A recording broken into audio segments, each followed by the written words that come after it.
দুনিয়া একটা রঙ্গমঞ্চ। এখানে সঠিক সময়ে সঠিকভাবে ডেলিভারিটা করতে পারলে আপনি নির্ঘাত বেঁচে গেলেন। আমরা প্রতিদিনই অভিনয় করি, ঘরে অথবা বাইরে, মায়ের সাথে, স্ত্রীর সাথে, এমনকি সন্তানের সাথেও। আপনার অভিনয়টা ঠিকঠাক মতো করতেছেন তো?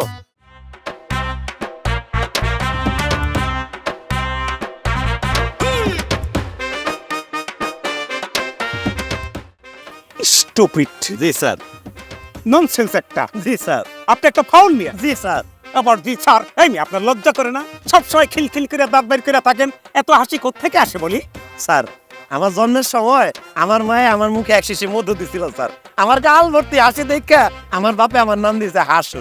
স্যার, আমি যারা বিয়ে করছি তার নামও হাসি স্যার। এই কারণে স্যার আমরা দুইজনে সারাদিন পাশাপাশি করি, হাসি। আমার হাসে। এই মিয়া, এখানে আপনাকে আমি ফ্যামিলির বাঁশি বাজাইতে বলছি? আমার ক্লায়েন্টের সাথে উল্টাপাল্টা কথা বলছেন কেন? স্যার, আমার কি দোষ স্যার? যেভাবে দেদারছে ব্যাংক থেকে টাকা চুরি হইতেছে স্যার, কে যে তার টাকা ডাবল হইবে এই জন্য যে বিনিয়োগ করবো স্যার, এটা সেফটি আছে না স্যার? সেই কারণে কইছি আপনারা চোখে চোখে পাহারায় রাখতে, যেন আমি তাদের বিশ্বাসটা নিতে পারি স্যার, আর আমাদেরকে অনেস্ট হবে। আমি কি স্যার ভুল কিছু বলছি স্যার? আমার হাসে। এই, আপনাকে আমি সাবধান করে দিচ্ছি বললাম, সাবধান করে দিচ্ছি, ফার্দার আমার সামনে 32 পাটি বের করে হাসবেন না, একদম না। আমি নেক্সট টাইম চেষ্টা করবো আপনার সামনে কমপক্ষে 10টা যেন আমি ভিতরে থাকে স্যার।